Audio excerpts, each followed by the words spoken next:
Nos reencontramos en otro capítulo de esta serie de conversaciones que estamos desarrollando en el contexto del Innova Summit este año 2026. Este es el podcast Nación Innova y estamos desarrollando conversaciones con algunos de los protagonistas de este evento. Y vamos a conversar hoy con Pedro Segers, gerente de innovación de BCI. ¿Cómo estás, Pedro? Bienvenido. Hola, Sebastián. Muchas gracias. Todo bien. Gracias por la invitación. Gracias por estar con nosotros en estas conversaciones donde podemos ir profundizando también en lo que ustedes están haciendo, en definitiva, en torno a la innovación, puertas adentro. Y me gustaría partir por eso con una definición bien general pero importante sobre cómo BCI considera la innovación. ¿Qué significa? ¿Qué se entiende innovación dentro del banco? Sí, muy buena pregunta para comenzar, Sebastián. Yo creo que hay muchos significados de innovación. Yo creo que hay distintos tipos. Hay algunas que son más incrementales del día a día, otras que son más transformacionales, que apuntan a tener objetivos mucho más disruptivos. Entonces, al final, uno de los significados que nosotros le demos adentro es hacer las cosas de manera más eficiente, mejor, con una cierta novedad. Pero lo interesante que es que la innovación en general en BCI está súper descentralizada. O sea, hay una cultura hace mucho tiempo, ya desde varios años atrás, hemos pasado por procesos de transformación digital y siempre hemos estado un poco a la vanguardia en la industria en lo que es la innovación. Ajá. Entonces, está súper descentralizada en el sentido que muchos de los equipos en el día a día hacen innovación y no necesariamente la gerencia mía, ¿verdad? Que la gerencia de innovación tiene que estar liderando todas las iniciativas. Entonces, cuéntanos un poco más sobre esa idea. ¿Por qué decidieron tomar ese camino, digamos, de descentralizar la innovación? Sí, muy interesante. Yo creo que también es una convicción y un mandato que tiene el comité ejecutivo y el directorio del banco de que la innovación es un mecanismo, es un vehículo para generar mayor valor a los clientes de nosotros, al negocio y en el fondo al ecosistema completo. Entonces, sabemos que al final hay ciertos esfuerzos que tienen que ser centralizados porque requieren de más conocimiento, más skills, pero con el paso del tiempo, en base a todos estos factores, la cultura de la innovación, que creo que es un tema cultural súper relevante, ha permeado al resto de la corporación, ¿verdad? Ajá. Somos muchas miles de personas, entonces al final es como un mindset que se ha generado internamente en el día a día de cada equipo. Entonces creo que ese modelo nos ha permitido hacer más innovaciones porque al final, si está todo centralizado en un único equipo, al final por tema de recursos uno abarca menos. Entonces al final esto nos da como mucho más amplitud y scope y también nos da como una cultura muy entretenida dentro que se vive y se respira la innovación todos los días. Y eso es interesante porque no es necesario, digamos, organizar una hackathon por aquí o un evento particular para generar esas soluciones, digamos, van saliendo de alguna manera espontánea y naturalmente dentro del trabajo de cada equipo. Sí, o sea, claro, en el fondo, en general, igual nosotros tenemos distintos procesos súper estandarizados y formas de canalizar la innovación como más estratégica, porque efectivamente en el día a día va ocurriendo innovación desde los negocios, naturalmente, pero también nuestro rol es súper central, como gerencia de innovación centralizada, porque tenemos distintas conexiones con el ecosistema, distintos procesos, distintas formas de entender las tendencias que nos ayudan a proponerle a los negocios súper harta también iniciativas nuevas. Entonces, yo creo que lo importante acá a nivel cultural es el mix. Cuando lo que hacemos nosotros centralizadamente es súper relevante porque nos ayuda a generar velocidad y a transformar un poco estas ideas más innovadoras, más disruptivas en cosas súper tangibles. Y también, por el otro lado, tenemos a todo el banco que está todo el día proponiendo cosas nuevas. En el fondo, si tú miras el eslogan del banco es seamos diferentes. Entonces, ya desde el eslogan del banco, desde la visión, hay como un mandato a cuestionarse las cosas, cambiar el status quo y siempre estar como avanzando en esa línea. Pedro, y para el sector me imagino que es bien natural también innovar, ¿no? O sea, para cualquier empresa y cualquier industria puede ser necesario hacerlo para sobrevivir en un contexto competitivo, etcétera. Pero me da la impresión de que en el sector de finanzas y en la banca en particular, este es un asunto como que está bien fresco. ¿Cómo lo ves desde esa perspectiva? Sí, totalmente. O sea, yo creo que hay como al menos 3 drivers que hacen muy importante y urgente la necesidad de estar constantemente innovando. Por un lado, los clientes mandatan y siempre están pidiendo iniciativas con mejor experiencia de usuario, siempre quieren tener lo mejor de lo mejor y en el fondo eso es nuestro principal foco de estar entregando y buscando las mejores soluciones para los clientes, ¿verdad? Sean personas o sean empresas. El otro driver importante es la tecnología, ¿verdad? Vemos que la tecnología avanza a un ritmo demasiado acelerado. todo lo que es, bueno, más adelante quizás te puedo comentar un poco también de las tecnologías que nosotros vemos, Ajá. pero es evidente que ya partiendo por lo que es inteligencia artificial y muchas otras, todos los días hay tecnologías nuevas que pueden en el fondo estar permitiendo generar nuevos productos. Claro que sí. Y tercero, la competencia, naturalmente. O sea, la competencia ya no es local. En el fondo, hace 20 años la competencia era mucho más regional y local solamente en Chile, pero hoy día tenemos a las Big Techs, a muchas fintechs internacionales que también son parte del ecosistema de Chile. Entonces, al final, esos tres drivers yo creo que hacen demasiado evidente que la innovación sea un músculo natural y súper potente para generar nuevos negocios y para generar también nuevas experiencias para los clientes. Y en ese sentido, ¿qué tan determinante es como un driver para la innovación el que ustedes tengan una relación directa además con sus clientes? Una minera no tiene ese contacto, ¿no? Claro. Con el cliente final. Otras empresas tampoco, una pesquera, en fin. Pero ustedes sí, ustedes, digamos, tienen contacto día a día, cara a cara o virtualmente con esos clientes. Sí. ¿Es un motor importante para la innovación? No, o sea, absolutamente, pero más que sea un driver, que sí, además de ser un driver, es parte del proceso. O sea, siempre en el proceso de innovación end-to-end, desde que estamos pensando que, oye, validando si hay un problema, o validando después una solución, o trabajando en conjunto para diseñar la solución, etcétera. O sea, en el proceso completo de diverger primero, converger, que es la típica metodología de innovación, somos customer-centric. O sea, el cliente siempre va a ser el foco. En el fondo, él nos va guiando hacia lo que tenemos que construir. O sea, muchas veces también nos ha pasado que en el proceso nos damos cuenta que hay que refinar ciertas cosas porque el cliente nos da feedback o hay que pivotear. Entonces, además de ser un driver natural para motivarnos a innovar, es parte esencial del proceso completo, de inicio a fin, porque así nos aseguramos que la solución final tenga impacto y le resuelva un problema concreto al cliente. Ajá. Pedro, ¿y qué rol juega la cultura organizacional para poder llevar adelante esta estrategia de innovación, alcanzar resultados que sean efectivos? ¿Qué tan importante es ese punto? Sí, muy buena pregunta. Yo creo que una de las claves, yo parto con esto siempre, es como pensar que la colaboración, pero sin que suene cliché, ¿verdad? La colaboración real es demasiado relevante para que la iniciativa tenga al final el efecto esperado. Entonces, a nivel cultural, hay mucha disposición de muchos de los equipos, porque al final nosotros como gerencia de innovación somos los que lideramos esto, pero siempre participamos con áreas interdisciplinarias, por ejemplo, desde fiscalía, riesgo, ciberseguridad, la gente de UX, de diseño, de producto. O sea, al final, armar ese equipo colaborativo desde inicio ayuda mucho a que la iniciativa avance más rápido, la iniciativa contemple los puntos de vista normativos, los puntos de vista de experiencia del usuario, tecnología. Entonces yo creo que ese aspecto de colaboración interna para mí es clave a nivel cultural y se tiene que dar también a nivel natural. Entonces eso es un poco la gracia de BCI también, que de manera súper genuina la gente colabora en este tipo de iniciativas porque ven que son iniciativas de alto impacto para la organización. Claro que sí. Y en ese sentido, ¿cómo trabajan la velocidad de cambio de las tecnologías también? ¿Cómo administran eso? Sí. Porque lo hemos conversado también con otros invitados. Se puede generar una cierta ansiedad también por tomar todas las tecnologías, querer usarlas rápido. Uno está expuesto a mucha información y muchas noticias de cómo van cambiando y cómo se generan habilidades y capacidades también para incorporar.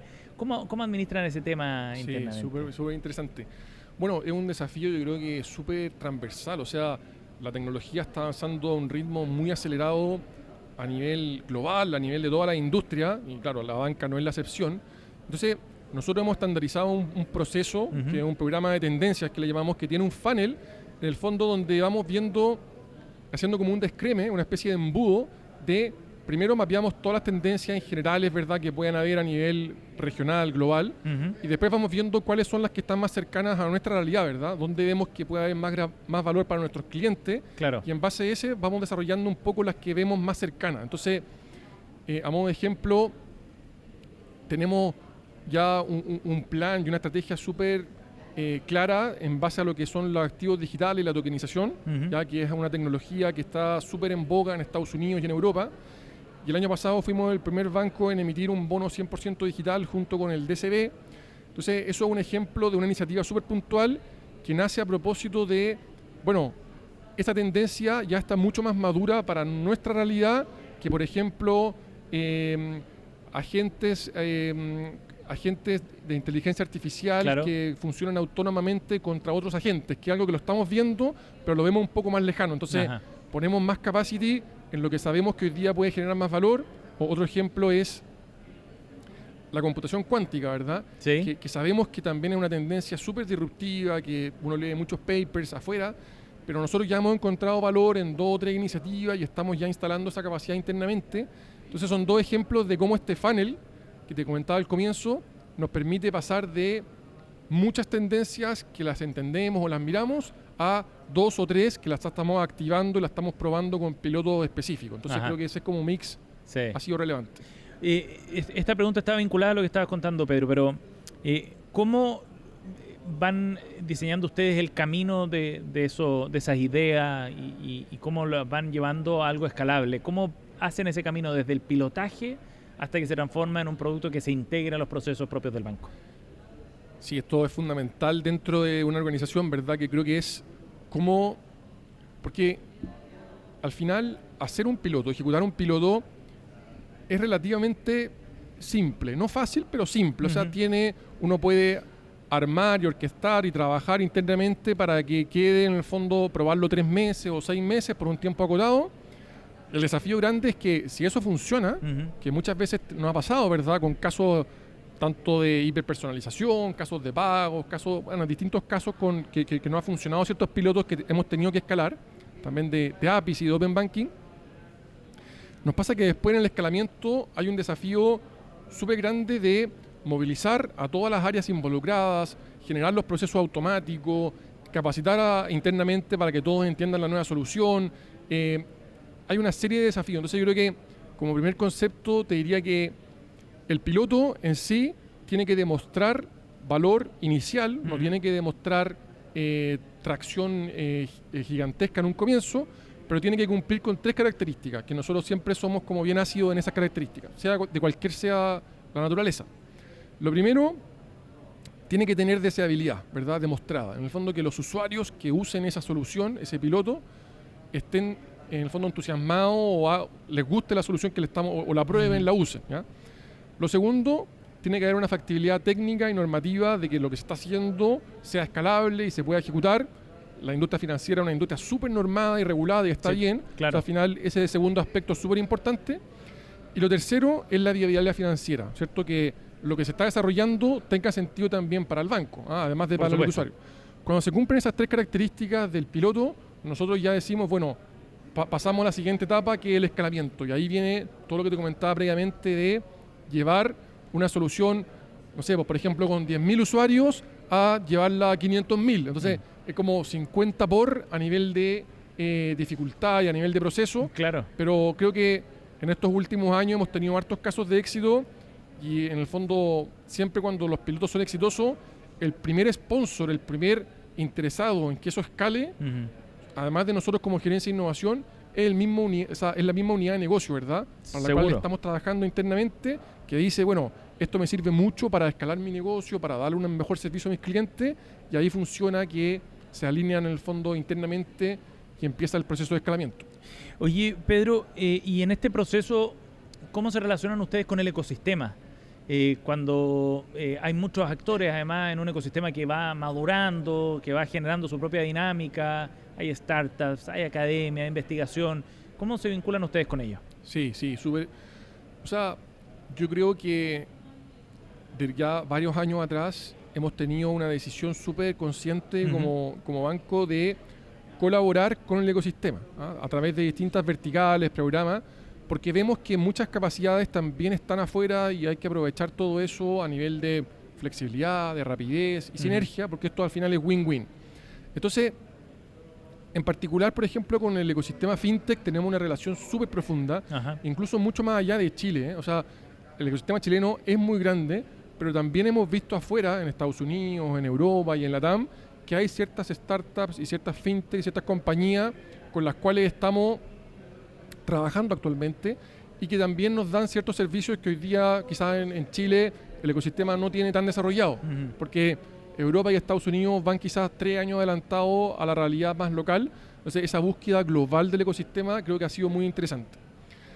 Lo segundo también trabajamos muy de la mano con las Big Techs, nuestros vendors. ¿A nivel local? Claro, sí, o sea, por ejemplo, con Microsoft o con Google o con los distintos partners que tenemos, también hemos tenido distintos acercamientos porque ellos son, obviamente, players globales y tienen mucho que ofrecernos a nivel como de innovación. Claro que sí.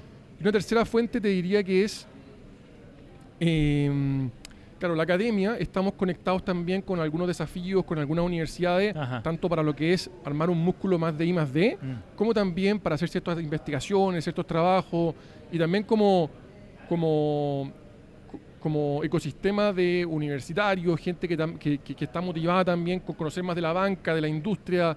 Entonces yo creo que hay como una colaboración muy activa de distintos programas con el ecosistema de startups y regional de tecnología. Y es un círculo virtuoso además, ¿no? Se va retroalimentando, digamos, todo ese ecosistema. Sí, totalmente. O sea, acá con todos estos players tenemos instancias recurrentes donde nos juntamos, ellos nos piden cosas, nosotros les pedimos cosas, hacemos workshops, hacemos talleres, hacemos instancias, las comunicamos conjuntamente. O sea, al final hay un ciclo virtuoso muy potente también para todas las partes. Pedro, y por último, con una mirada más de futuro, ¿qué tendencias ven ustedes en materia tecnológica que están marcando estos procesos de innovación?